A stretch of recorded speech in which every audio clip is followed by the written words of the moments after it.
But we love all of our friends. All of you guys are now our friends. Yeah, you make all this worth it, so... Well, we'll see you guys again sometime. It's gonna be hard playing this.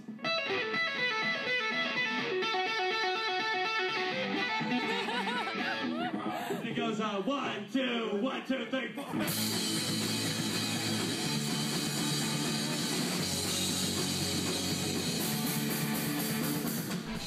The history of 1919 is just really like, kind of like, it's kind of like a game of telephone. So like it's been told like so many times to so many different people that people have added their own like spin to it. And before I like go into this, I just want to make it like really clear that like, you know, that's basically what I'm going off of.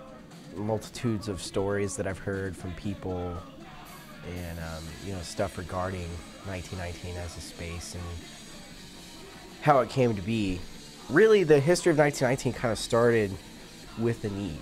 And before 1919, there was just like a community of kind of like radical activists. They were like into, you know, bicycles and, you know, green energy. And that's kind of the actual group that had started to plan for 1919. And the planning started somewhere around the year 2000, 2001. And there's two people, Devin and Cree, you know, kind of assembled, you know, a bunch of different people from a bunch of different backgrounds in that type of culture to kind of come around and create a space. So eventually, after looking around at a bunch of different spaces in Fort Worth, Cree stumbled across the building that we're in right now, 1919 Hemphill.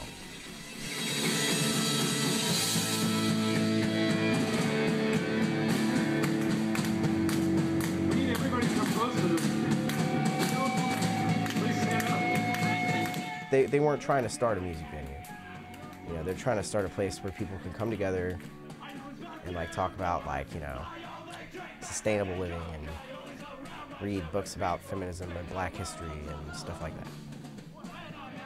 They're looking for a place where people could collectively like buy in and that, you know, could have a multitude of uses like, you know, a garden, a library, a free store, a bike workshop, a skate workshop, screen printing, craftivism, activist meetings, stuff like that. And, you know, throwing shows really wasn't in their minds.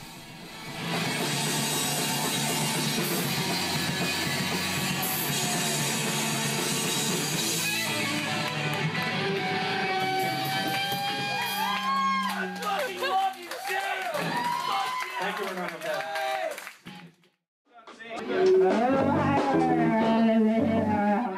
Prior to 1919 opening, a couple kids in like Fort Worth were throwing shows in their house. And, you know, they had like a PA and, you know, some kid that, you know, promoted all the shows and, you know, the whole 9 yards. You're just like we have now, except, you know, without radical activism. That wasn't necessarily on the top of their priority list. It was more so like, let's focus on stuff to do with, you know, promoting bands and making records and rocking shows and get messed up or, you know, drink. Right when the 1919 like radical activists started meeting about 1919, these guys were throwing shows. They were thinking about, you know, where are we gonna throw shows? And so anyways, at some point during this time of, you know, throwing shows in DFW at houses in this Mad Ivan's paintball place, you know, a couple of the people in the scene started kind of detracting away from the let's get drunk and fucked up culture. And it started moving towards this new anti-war, anti-Bush culture of, you know, fuck the war in Iraq. And, you know, so there were like politics in place in the scene that would make what was to come like really work out. And basically what was to come was that a band from South America needed a show, and the kind of like esoteric Latin, let's kind of link up with our, Latino neighbors and stuff, kind of culture, within those politics, thought it would be a really good idea to have this band on the show. And so in 2002, late 2002, we threw a show. And basically what happened is that these scene politics, kind of met with the activist politics here.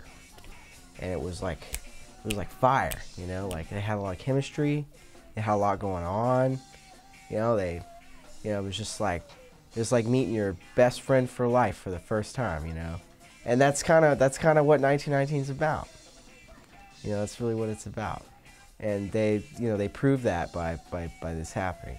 They basically came into a situation where a lot of different people didn't know each other. They brought two different completely demographics type scenes of people together, and from that they created a community through diversity, and that kind of became the motto from that point forward. As the kind of volunteers that had originally started the space kind of started to disappear, they were the spaces in the ranks were filled in with kids that threw shows and kids that liked music and played in bands and stuff like that, because they thought it was really cool. And as that started to happen, the idea of 1919 started to change, and the stuff was just clicking. It was clicking really good, and things kind of started rolling along. Like the space started kind of making sense to people. Exactly what its mission and goal and stuff was going to be, and it really was that missing link that there was a bunch of radical activists, but they had no one to preach to, and then the music scene came along, and they just really got in it with each other. They liked it. They really hooked it up. And so things started rocking and rolling at 1919.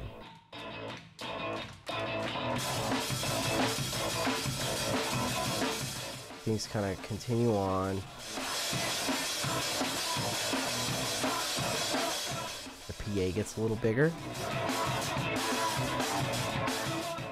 The crowd starts getting bigger. The shows start getting kind of bigger.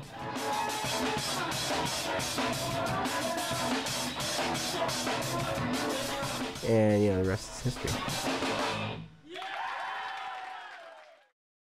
1919 is like a part of a national community. Like there's a whole bunch of DIY spaces like us in existence now. A lot of the spaces like us have very similar backgrounds, very similar upbringings. Activists and musicians, like I was telling you guys, together. And so as Trump's election started to rev up, to the point where it's time to vote, a lot of pressure was put on these spaces by a group of radical conservatives on the internet. They organized themselves on 4chan for a brief period of time.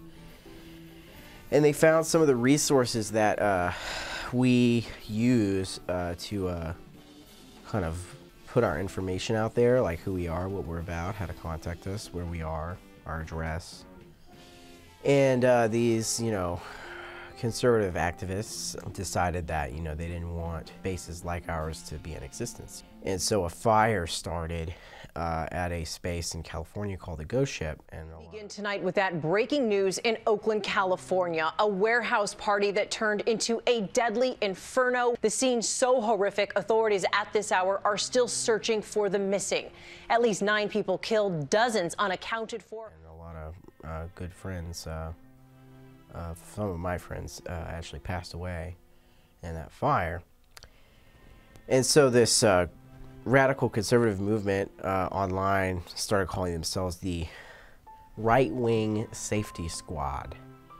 And they started writing down spaces like ours and, known violations that we're all in, They started finding out that a lot of spaces like ours don't have the right kind of CO. Some spaces like ours aren't, necessarily up to fire code. They aren't up to building code. And if you could,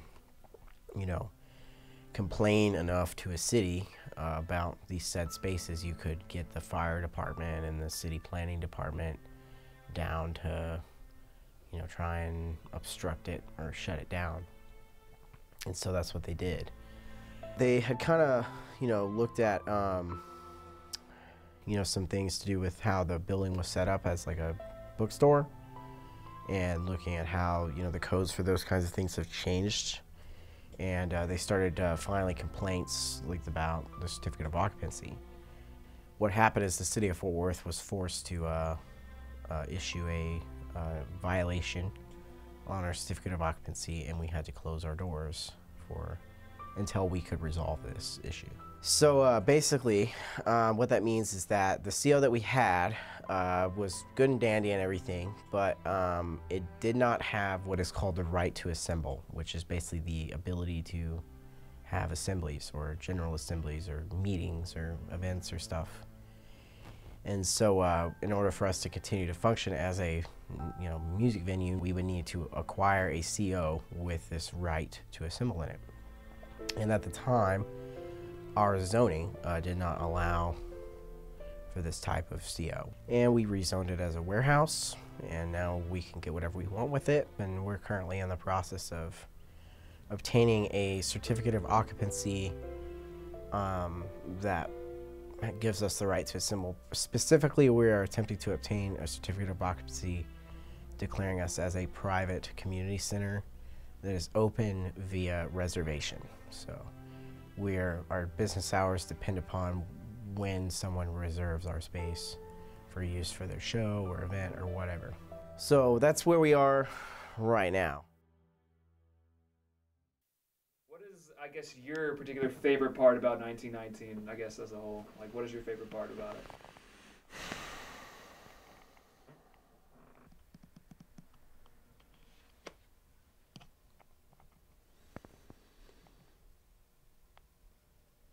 That's hard to say, man.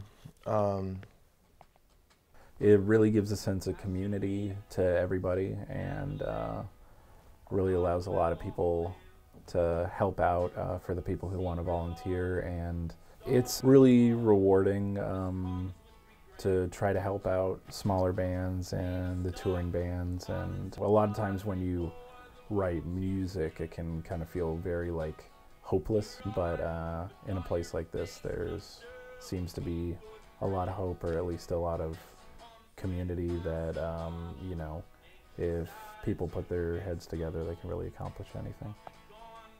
It's a beautiful thing that, like, you know, this place provided a place for all these cultures to really, like, you know, get their footing. While music is a huge part of this, there is also events and stuff geared towards the community art scene. We've had a lot of women-oriented shows, which is really cool to see 1919 have that push for, I guess, what would be conceived as more left-leaning shows and stuff like that, which is really cool. Being able to be a part of something that you're not gonna see at your typical venue. I know the people that I think that have had the most impact on me, man, is the people on the street, you know? Yeah, you can come and look at some clothes. Hey, you're saying Yeah, we got plenty of clothes, so yeah, you can definitely come and look around. So I think that, you know, being able to have sincere interactions with those people is important, you know?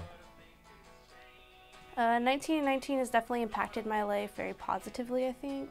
I moved back from New Mexico in 2015 and didn't have many friends to come back to, so being able to show up at a venue like this and be so graciously welcomed by so many people, and people being so nice and positive, I was able to make new friends and do more than I've ever done before, as far as meeting people, hearing new things, learning about what my community does. It's been great. I've met a lot of people through 1919 that for a time were kind of like a support system.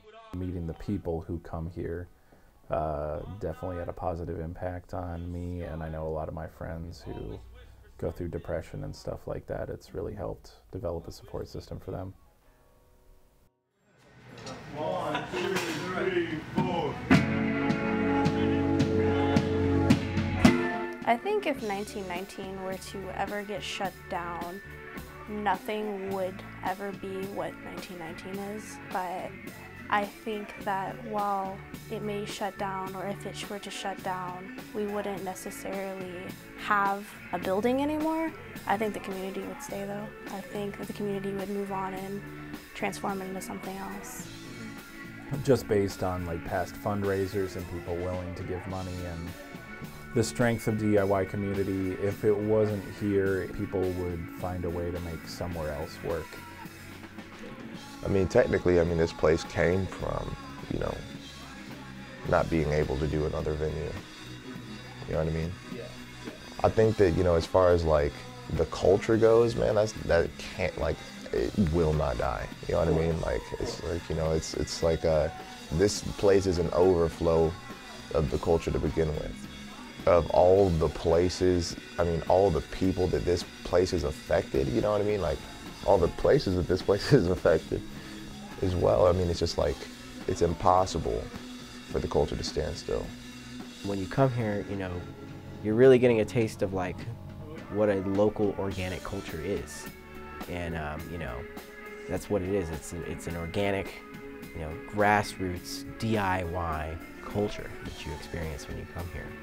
And on top of that, you, as an individual who isn't from Fort Worth maybe, or maybe you are, can be a part of the development of that very easily.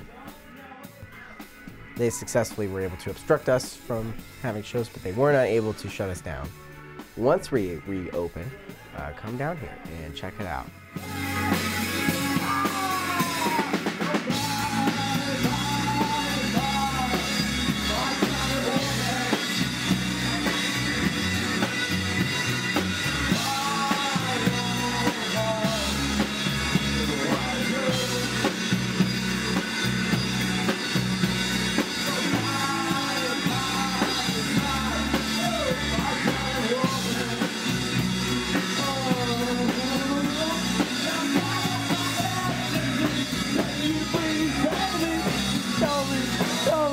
Show me.